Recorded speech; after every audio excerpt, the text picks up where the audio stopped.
Hello and welcome back to the Space Salvi Institute podcast. I'm Andrew Petiprin, joined by Bobby Mixet. Bobby, how are you?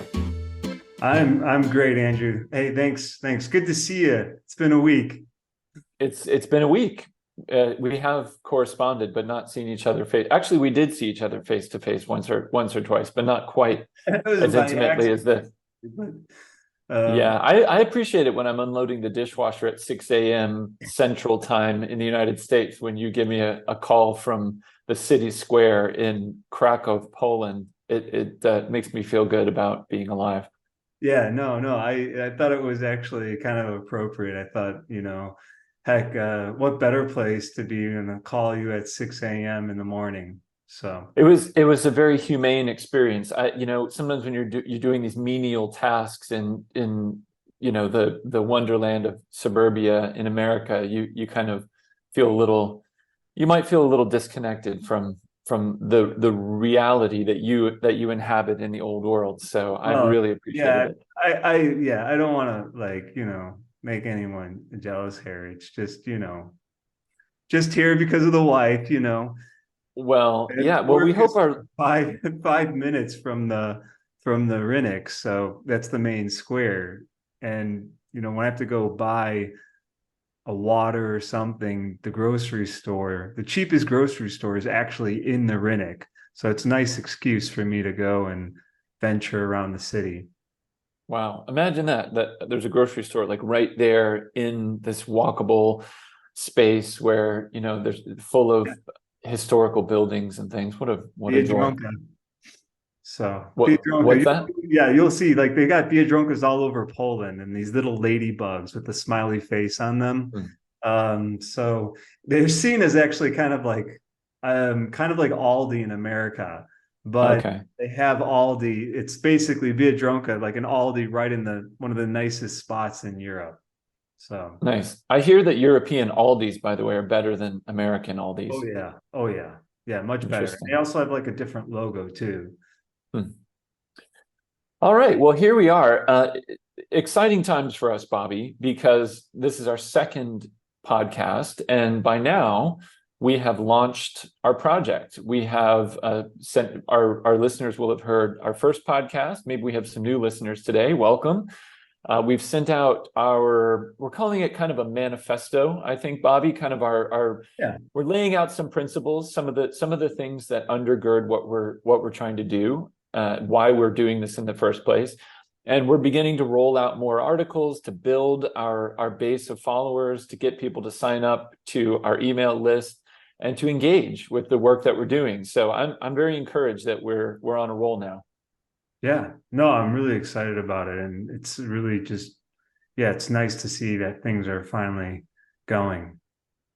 Yeah, this has been, as we said in last week's podcast, just to recap, this has kind of been a dream of ours for a while. And, we're very optimistic. I suppose we're not natural optimists, I guess, either one of us, but I guess we could say we're hopeful, but also maybe a bit optimistic that the project that we envision is something that will interest people. So far, so good, I think.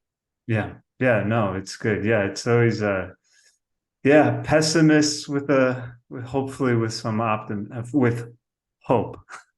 Well, maybe we don't have to be all one or the other. We can be a bit of both depending on the circumstances. But hey, I was just in Florida, my home state of Florida. I live in Texas now, of course, as you know.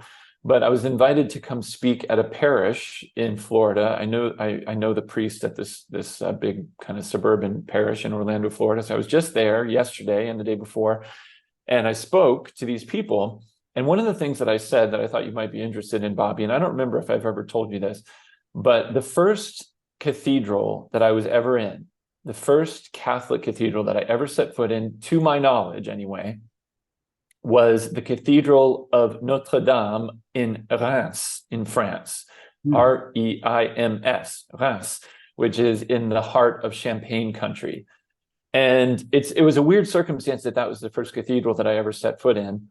You know this, Bobby, I think, but maybe our listeners don't. But my father lived in Italy in the early 90s. He was a naval officer, and my parents were divorced. And in 1994, my middle sister and I, went by ourselves to Europe to visit my father. And that was the first time that I went to Europe.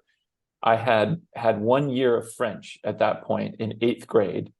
And I believe, or maybe, yeah, that's right. I'd finished 8th grade. I had 1 year of French. So I had a little bit of exposure to kind of European culture and one European language, and went to Europe.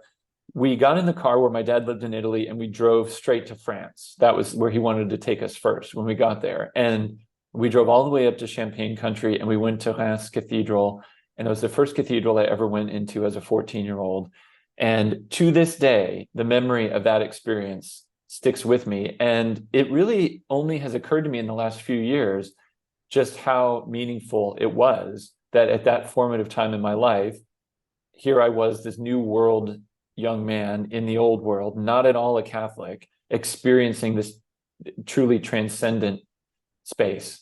So I was talking about this, and after I finished my talk, this lady came up to me with some kind of foreign accent, and she said, "You must keep talking about this, like Europe. You must talk about Europe." I hadn't told her anything, Bobby, about our project at all.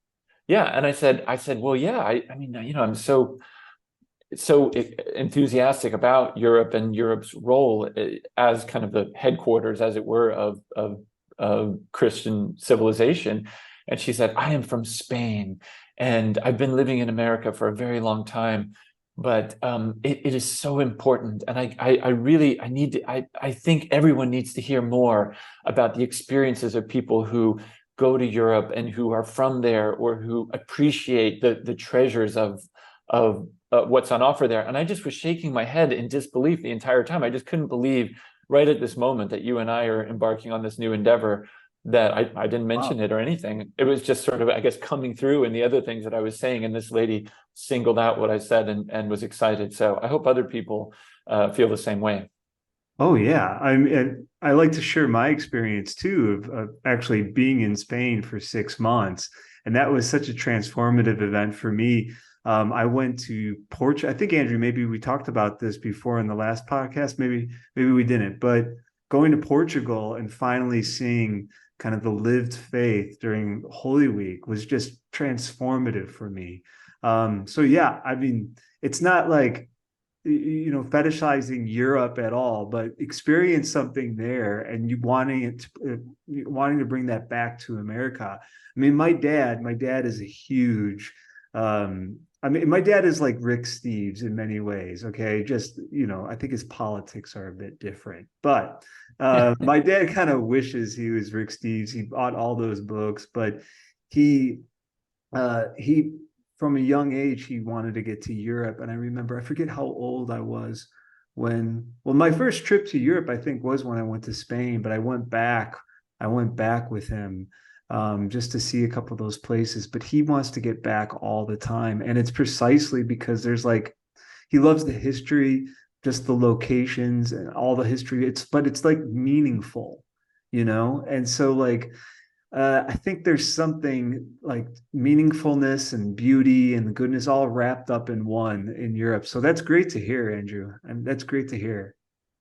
Yeah, and I think some of what you're just articulating is what our followers are going to find if they dig into our kind of manifesto. I think this message of like meaning, depth, this kind of wellspring of hope is something that we want to point to over and over again as located in Europe and in a continent and in a people who almost nowadays like unconsciously still bear these indelible marks of the faith that have been very good for the whole world. So we really want to emphasize that. Absolutely. Well, today, Bobby, we're going to begin digging in little by little here to different documents. And our listeners, I hope, will appreciate kind of a free-flowing conversational style that you and I want to have together, where we certainly want to dig into certain documents and other resources, but we also just kind of want to see where the discussion leads us as we continue to kind of unpack together this whole project of hope in Europe, where we're thinking about mystery, we're thinking about Mary, we're thinking about beauty, all of these concepts. Those are kind of some of I think those are our big five, aren't they? And let me just say something about why I included Mary in this, because first of all, every single document that we're like inspired by, like Spe Salvi, Ecclesia in Europa, and also the patron Peggy. So many of them come. Actually, Spe Salvi ends with Mary as the model of hope. Ecclesia in Europa ends with Mary, and then the great, let's say Peggy, who saw Europe on the brink of disaster, World War One, literally died. I think at the very beginning, I got a bullet right through his heart at the beginning of World War One. He said that Our Lady saved me from despair, and so I thought, heck. And then just look at France. France kind of blossoms in the Middle Ages with the great cathedrals to Our Lady. And Poland, I mean, the center of Poland is Jasna Gora, in which you have the Black Madonna, and just the whole culture being centered around her. We can think of so many other Catholic cultures, but Mary, I felt like, absolutely has to be at the center of this. Isn't it interesting too, Bobby? I've been thinking about this a little bit lately. I know probably you have already for a long time, but it occurred to me this past summer when there was a big pilgrimage in France, and right now I just saw in the news, it's mid-October as we record this. It's the pilgrimage time to Fatima, and there's like huge crowds, and it just really seems to me that Mary is.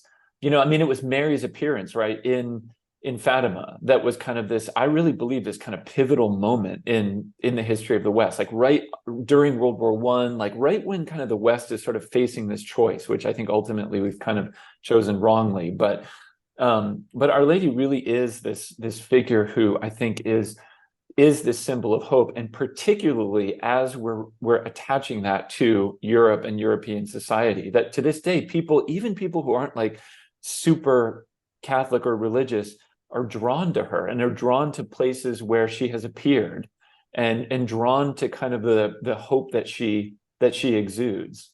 Yeah. I'll always remember when I was working for Word on Fire, this was like years ago, back in 2010, went with Bishop, then Father Barron, to EWTN, and we were on the bus. I remember the bus driver. He was like this former hippie, old hippie. He said he was a drummer out in LA, but I guess he never made it. So he was the bus driver for EWTN.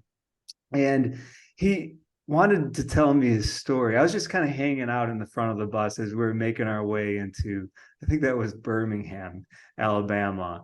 And I asked him, so because he said, "Oh, I'm kind of a late convert to Catholicism." So I said, like, "Well, what? How did you come into Catholicism?" And he said that he was a school bus driver before, and somebody left the rosary on the floor of the bus, and he felt like, it was like a plastic rosary. He said, I shouldn't throw this thing out. Maybe I'll just keep it here. Like, he didn't really even know what it was, but he put it up at the front of the bus. And he said gradually he felt like he looked up finally what this thing was next to him. And he felt like there's I guess he was going through some struggle in his life. And he felt that rosary and then Mary was having some kind of effect on him. And then he eventually came into full communion with the Catholic Church. I think he had probably like a Baptist background, but it was like all about Mary for this guy. And so I always keep that in mind. But yeah, Mary has that impact on people. I think she's a wonderful way into the church for so many people. I've heard that story from so many people too.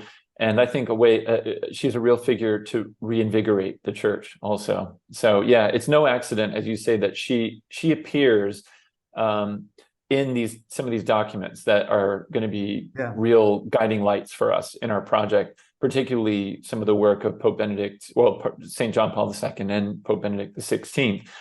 And on that note, we're going to talk about one of Pope Benedict XVI's, I guess it's actually a talk or a speech Yeah. more than a document per se, but it is his meeting with artists, which was an address that Pope Benedict XVI gave at the Sistine Chapel on November 21st, 2009. I think this talk is just fantastic, Yeah. and I really want to recommend it to everybody. So let's dig into it, Bobby.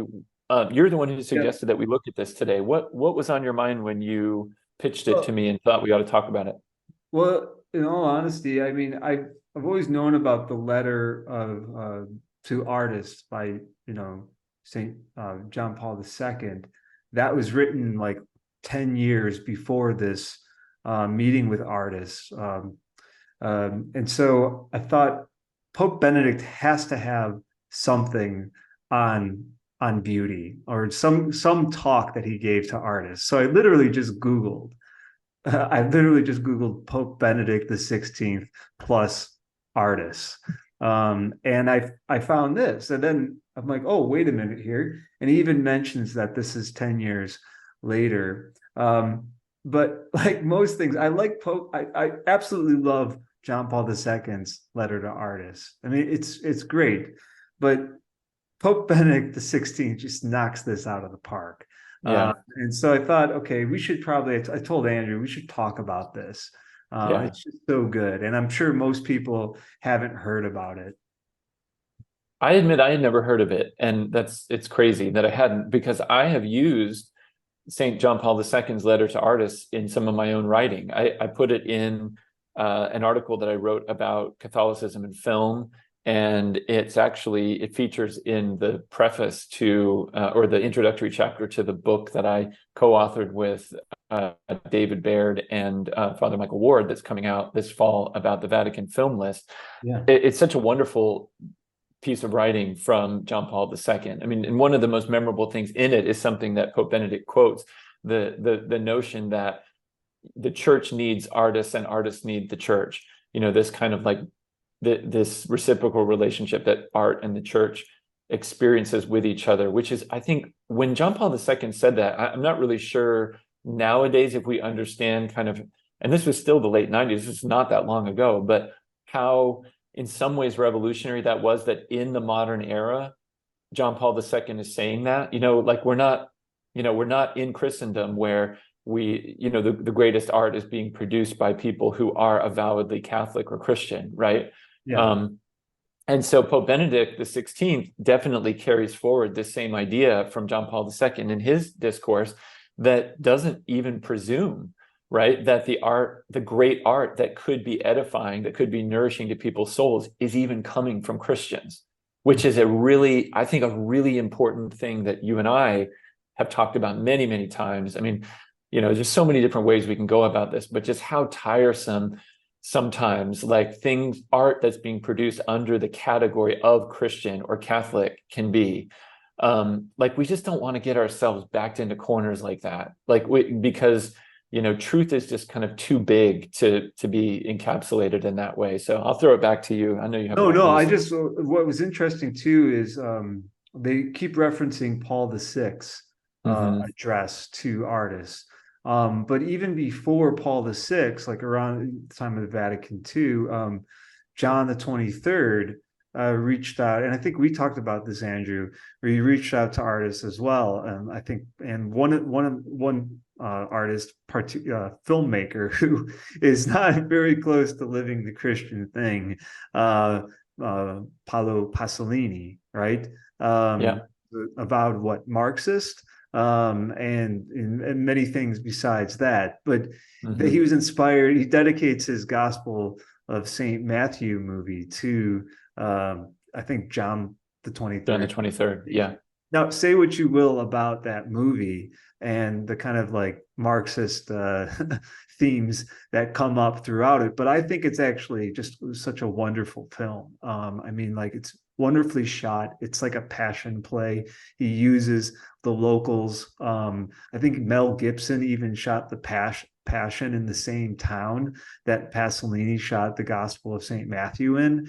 And this is somebody, I mean, like the music, the way he interweaves like kind of contemporary gospel music, soul music, African music. You have then Bach, you have and much more. It's a wonderful film, and not made by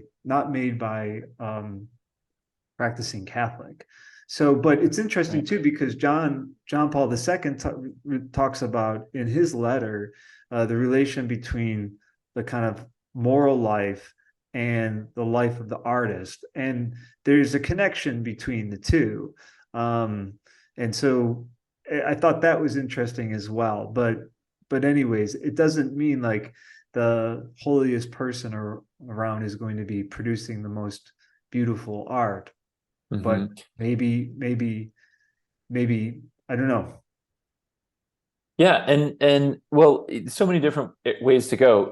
Maybe here's a place that might be interesting to both of us. I love the part in this discourse where Pope Benedict XVI says, an essential function of genuine beauty, as emphasized by Plato.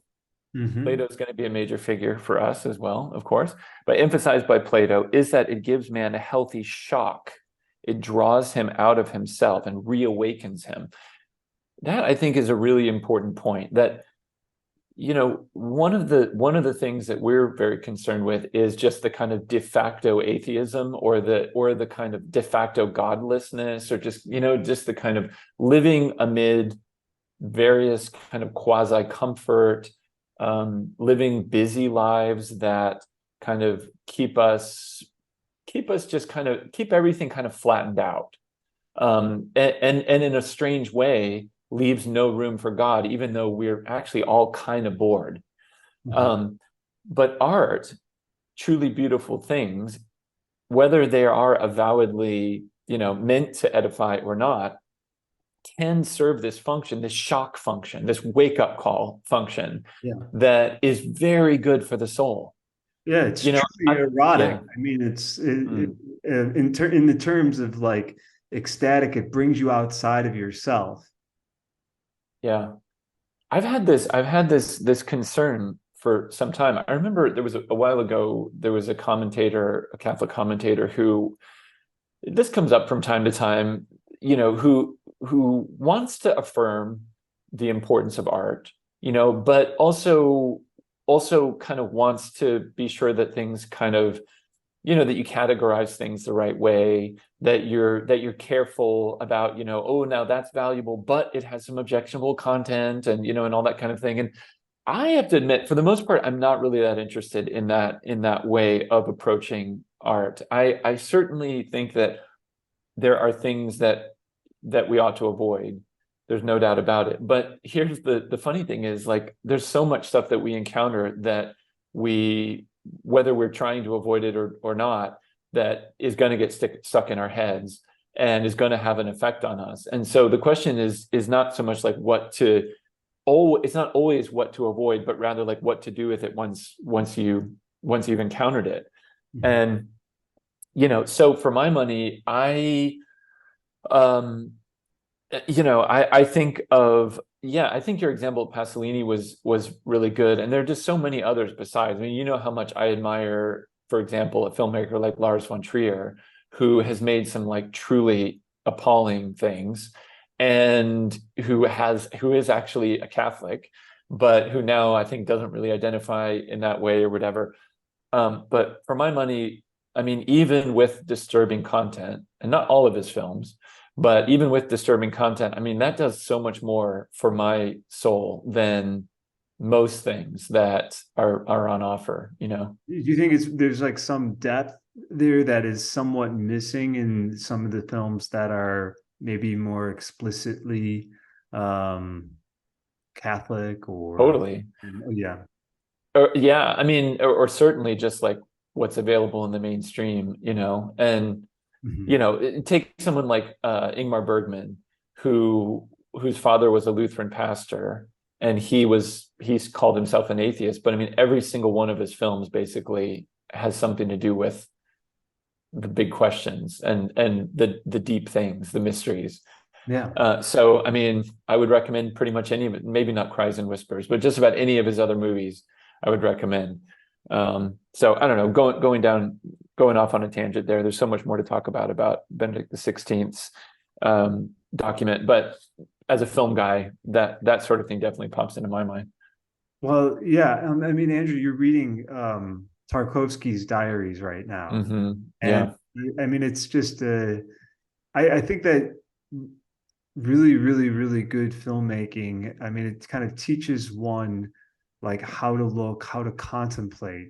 And most of these artists, I like a lot of them just have an eye. I mean, their eye for beauty inevitably leads you into some form of transcendence. It inevitably leads you to God ultimately. It's like, and even when they show something that's grotesque on the film, you kind of see it as just that. I mean, or even something that may be like in a film that is like objectifying another, that you could be like, oh my God, how dare they show this scene. You kind of see it for what it is. Yeah. And I mean, I'm trying to think of an example here. Well, you remember in The Great Beauty, Paolo Sorrentino's movie, that the way that he plays with the concept of beauty is really, really interesting in there, right? So it begins with this party with all of these like fancy, glamorous people, and Jep lives in this like beautiful apartment overlooking the Colosseum, and he lives this like very fancy life, but he's like, his soul is very ugly, you know? And well, remember how ultimately, everybody's jumping in the background and then it just yeah. goes down and he's just there and just having some kind of, mystical experience on the dance floor. Yeah. Yeah. It's like time stops or something. Yeah. Yeah. But then ultimately in the movie, he is contrasted to some degree, or his life is contrasted with that like really kind of deformed old nun who like climbs up the steps, and Looks I at mean, the crucified Christ when what his great epiphany of beauty is. yeah, But there is something beautiful like yeah, about what he experienced as well. I mean, so, absolutely. yeah. So I mean, All of our listeners should go and watch that movie. In fact, and shameless promotion, but I made a video when we were still at Word on Fire, commenting on that film, along with Life is Beautiful by Roberto Benigni and Stealing Beauty by Bertolucci. So three Italians. something about the Italians. I mean, the Hmm. Italians just have an eye. Yeah. Forget the name of the film critic, but I think I heard rumors that Tarantino is making a movie about this female film critic who was popular in the 70s, and Mm. I forget her name, but she got in like in big trouble because she liked The Last Tango, and she also was a huge fan of, I forget what else, but she loved Brian De Palma, Martin Scorsese, but she said that the Italians just have this eye for beauty. She's like, Hmm. it must be in the blood or something. And you just Yeah. mentioned all these great Italian filmmakers. Yeah. So Well, and you mentioned Tarkovsky before, and maybe that's a good transition to another one of my favorite things that's in this letter, or yeah, this discourse, this speech from Pope Benedict, where he says, now he really tricked me in this one part, because there's a part where he starts to talk about Dostoevsky. And so remember, this is a discourse about beauty, about art. So I thought for sure he's going to give the famous quote yeah, I was about, looking for beauty that will too. save the world, right? Yeah, Beauty will save the world. That we hear that all the time. Like everybody loves to roll that out, and for good reason, right? yeah, yeah. But this part, this is actually what Pope Benedict is interested in. He quotes Dostoevsky, who did not that quote, but who said this: "Man can live without science. He can live without bread, but without beauty, he could no longer live, because there would be no longer anything to do in the world. The whole secret is here. The whole of history is here." Now, when I read that, I mean, what an awesome kind of, what an indictment of the logic of the modern material world. Yeah. It's kind of a total inversion of the whole, like, what's it called? I always forget. Maslow's hierarchy, is that what it's called? Yeah. Where, kind of you have to like ascend to something like the appreciation of art. Like, you got to be sure, first of all, you got enough to eat, make sure you got some people in your life who are nice to you, maybe you got a roof, some kind of modest shelter over your head, whatever. And then, then eventually you build your way up to like, oh, go to an art museum and take in the finer things. And Dostoevsky is saying the opposite. He's like, you can live without science. I mean, what a great. This is like the inversion too of Marxism, right? Yeah. I Yeah. mean, it's because it's assuming that, like, okay, well, we got to have all these other things met, and then you'll have possibly some kind of art, which is really just propaganda for for Marxism. But Right. yeah, no. What, Andrew? What do you think he means by the whole of history is here? Yeah. But I also, don't like, know. there would no longer be anything to do to the because there Yeah. was To do no to the world. longer Yeah. due to the world. Um, Hmm. yeah, it's like everything, and beauty is guiding every single action that we take. I mean, I there's this one book that I was reading, I think, by Jonathan Lears, I think it's called The Radical Hope. Um, and it's about I believe it's the Crow Indians. But the guy talks about what ends up happening when they stop the rituals, or when they actually stop buffalo hunting, I believe it is. They said history ended with that very activity, okay? Because there was some kind of religious thing about it, but I'm sure it was wrapped up with the significance of that religious ritual. And the buffalo hunting was also like the kind of the beauty that animated the tribe. Hmm. But once that was gone, there was really nothing to do, and also the history of the tribe ended. But you look at all these great movements too, in like we were talking about kind of here in Poland, and you see all around you, in Krakow at least, some of the young Poland artwork by some artists in the young Poland movement, like Wyszpański and Mohofer, I think is his name. But they thought that through beauty, in some ways, that was going to bring about this new say the dawning of this new age in Poland. Polish history would go on. Yeah. So I don't know. Maybe there's something.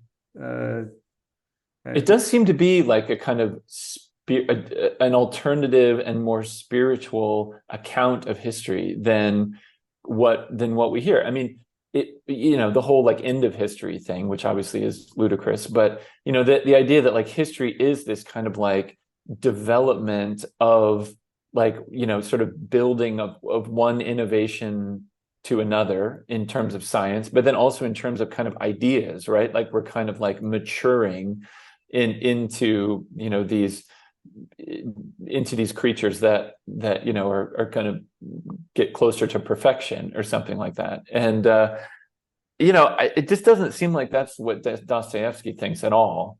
And maybe those young Poland guys too.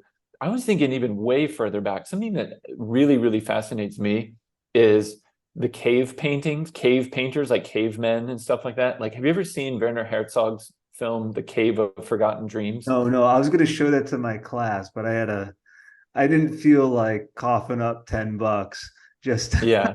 to rent it. But yeah, I mean, you look at the primitive everything. Like, yeah, Yeah. tell me more about that documentary though. Well, I mean, I had learned so much watching that documentary. I mean, so there are these caves. These people lived 30,000 years ago. There are these caves in France that were discovered kind of by accident in the 1990s, and they found these paintings, and they're absolutely incredible. I mean, you can hold up the light to them, and they look like they're sort of almost like movies. And the thing is, like people think of cavemen, right? But you know that cavemen didn't live in caves. the caves were like their churches. I mean, the caves were like their cinemas. The caves were these places where they kind of express themselves on this like higher level. And Yes. these were literally people who it seems like probably didn't meet the criteria of Maslow's hierarchy a lot of the time, or at least were struggling day in and day out to do that. But they had these caves. Or think about the Aborigines in Australia who were, who lived for 50,000 years until they saw other human beings. Yes. And there's evidence in these caves in Australia, same in Chauvet in France, that the exact same paintings on the walls or on rocks and stuff like that were touched up 5,000 years apart, right? So it's like innovation is the enemy. Like what the goal is continuity, is this sort of like unbroken expression of like the beauty of the people in these art forms. Pretty awesome. Yeah, and like the innovation within the continuity too. Right, within the continuity, yeah. Yeah, it's it also too, you think about, you mentioned a kind of inversion of Maslow's hierarchy, but I was because I had to teach my year 7 class. It's like they're getting into like prehistory and all that stuff, and so they have to go through the Stone Age. But one of the first temples that was like recently, I think in the 90s, discovered in Turkey. People were assuming that religion only developed after you had like the development of agriculture. And so you wouldn't have these complex religions and all this stuff until you had that. But then they found in Turkey, and I just can't pronounce the name of the temple that they discovered, but it threw that completely off because this was dated way before the invention of like agriculture and people actually settling in something like a little village or something like that. But yet they found this like beautiful display of like all of the, it's kind of like Stonehenge, but it has like all these depictions of the animals, and it's not just like they just like to draw animals, but there was a religious significance to it, and people would literally go on pilgrimage like from all over to this temple and to partake in this ritual, which was a beautiful event. Yeah, it does seem like, maybe in the terminology of Luigi Giussani, like the religious sense seems to be kind of the primary thing, and attached to it always is this sort of this innate like need to create and to find beauty, which is maybe a good transition to the way we should spend the rest of our time, which is how does all of this relate to hope, which I think is just a wonderful move that Pope Benedict makes in the document. Maybe you want to take it from there. Yeah, actually, a little bit further down in that same paragraph, in which he mentions Dostoevsky, he says, "Beauty pulls us up short, but in so doing, it reminds us of our final destiny. It sets us back on our path, fills us with new hope, gives us the courage to live to the full the unique gift of life." Yeah. So Can we back up one sentence though, and just I think we really ought to flag this. He quotes the painter Georges Braque as well, George Braque, who says, "Art is meant to disturb, science reassures." What a line. I mean, like, we live in this world that just wants reassurance. Like, what does the data say? And artists are like, not interested in that, not interested, and I think the hope part is attached to that rather than the reassurance, which is so funny, right? Because I think people think if we just know the information, then we can plan, then we can be safe, all these kinds of things. And I think Christian hope is really something totally different. Well, how is that connected to? Because the beauty, like the beautiful moment is like, behold the man, this disfigured like savior, and then upon the cross is like, you truly have the unveiling of even the unveiling of even the temple like curtain is tears in two, and it's almost as if the divine glory then pours itself out into the world. Literally, his body is open and outpours, blood and water. But that moment, that kind of act of torture, I mean, the guy being tortured to death is truly one that disturbs, but also at the same time, the most beautiful. Yeah. Yeah, absolutely. Yeah, what else? Okay, so building on that then, we have all this art that is, not related to religious subjects. We have lots of art that is like how many depictions have there been in the history of art since the crucifixion of the crucifixion, right? I mean, one of the most maybe universally acknowledged most beautiful pieces of art ever created would be Michelangelo's Pietà, which is a woman holding her dead son. Yeah. Like what a bizarre thing that is what we consider to be the highest expression of beauty, but it is. Yeah. You can't separate the two. What was that Goethe line about the cross and the rose? I can't remember it. I mean, Bishop Barron has mentioned it a couple times, but as if I don't know if he saw the mixture of the two as just abhorrent. But it's interesting too that these the beauty that is superficial, that he goes on and says beauty that is thrust upon us is illusory and deceitful, superficial and blinding, leaving the onlooker dazed. But when you see people at prayer, they're oftentimes before the cross. And it's just strange that the kind of the depths of beauty that is there in that moment of absolute, like, total suffering, partaking in that suffering, is actually it's a participation in beauty as well. Yeah. I mean, there has to be some line about suffering and beauty, like to suffer is to actually be the one who can actually take in the beautiful. Yeah, and I guess we're going down a different route with thinking about suffering. I invited it by bringing up the Pietà, but it reminds me of some of the stuff, to come back to films, like some of the things that I think are most beautiful about the best films are these, expressions of people in agony to some degree. I just recently wrote about Tarkovsky's film The Sacrifice, which you've seen, I know. And the whole thing is this: the worst case scenario comes to the world in some kind of nuclear holocaust or something, and this man who's been an artist, an actor, a critic, not a man of faith, he is driven to his knees in prayer, and he prays to God for people who don't know him because they haven't suffered enough. Like, that's sort of like his way of like speaking to this God that he's been far from. He's suffering and prays for people who don't know him because they haven't suffered as well. I don't know, in the time that remains, so Pope Benedict ends with this encouragement to artists, whether they happen to be Christians or not. He says, through your art, you yourselves are to be heralds and witnesses of hope for humanity. How do you read that? Like, so we're talking about all these different people, artists as heralds and witnesses of hope for humanity.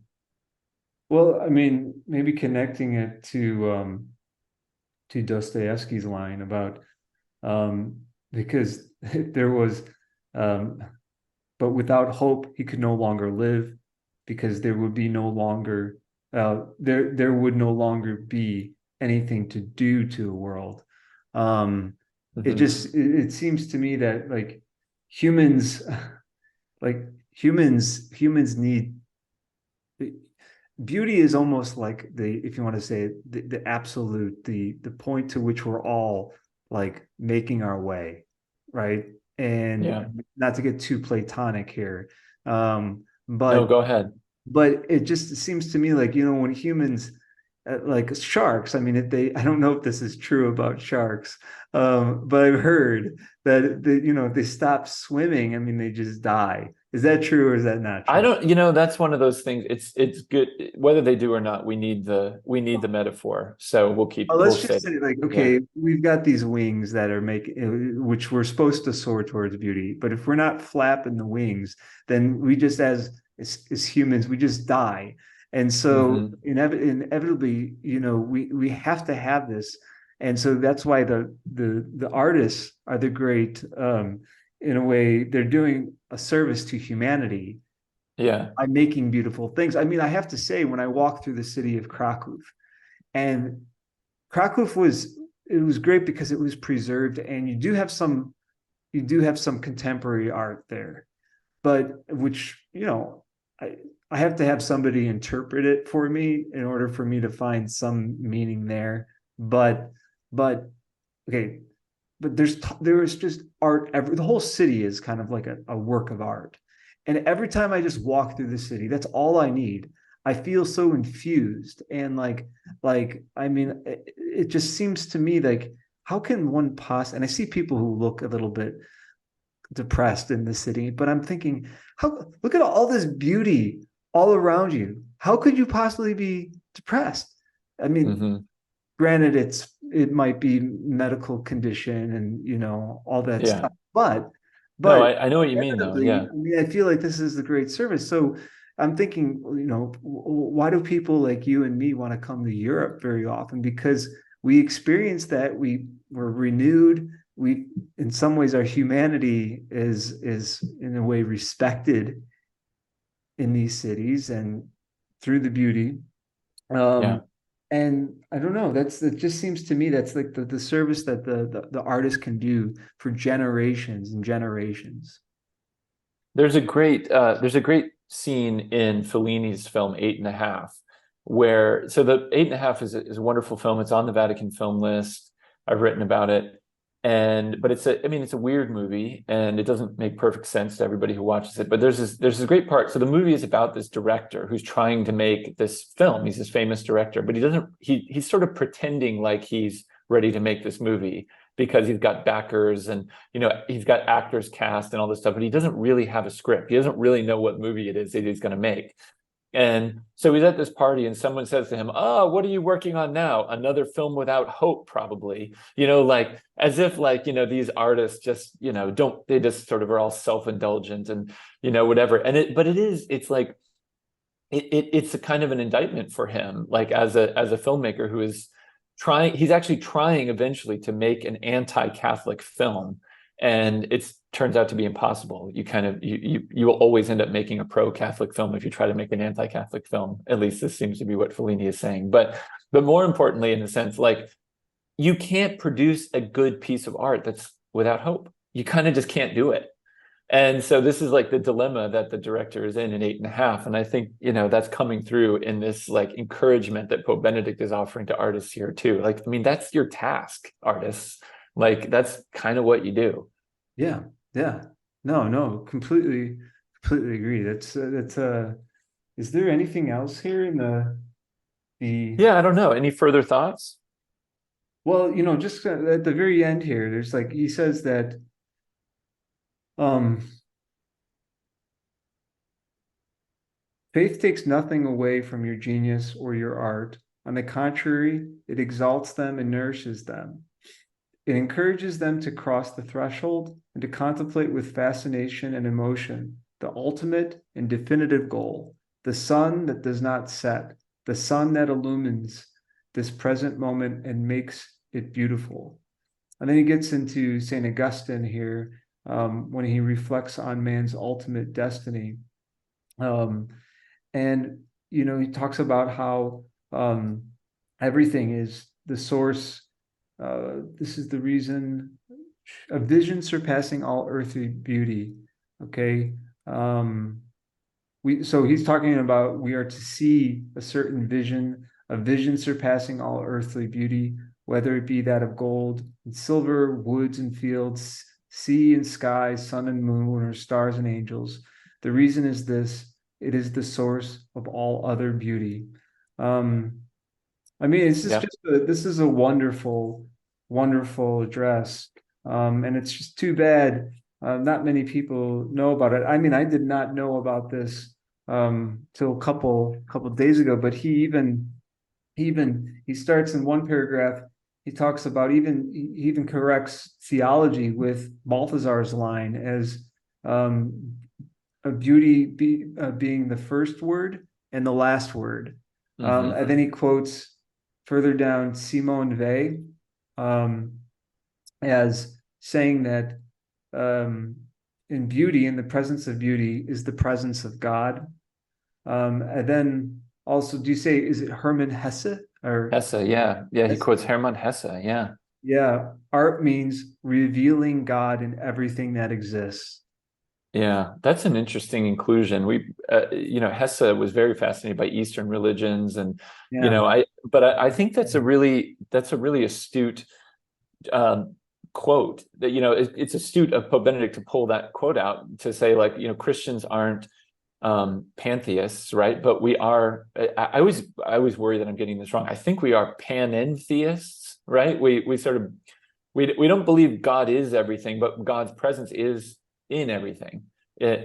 Anyway, our listeners may correct us for heresy on that one, but I'm pretty sure we're right. I know he's controversial, but I got the big Ferdinand Ulrich. He's got a book that he's accused of actually being a pantheist, but Balthazar liked them. He's probably on. Well, yeah, Pope Benedict ends with, you already mentioned Augustine, but he ends with this invitation for those who create to kind of, in a sense, he says, carry this vision, to kind of catch this vision, carry this vision. And so let's just pray, Bobby, for those who are following us, that they also catch this vision, that we catch it, and that we maybe we can do our part too. On that note, we probably better wrap up. But if you are enjoying what you're listening to, our friends, we ask you to subscribe, to share this with a friend, to give us a good 5-star review, and to stick with us. We are just getting started, and we greatly appreciate your support. So until next time, I'm Andrew Petiprin with Bobby Mixa. We are the Space Salvi Institute. God bless you.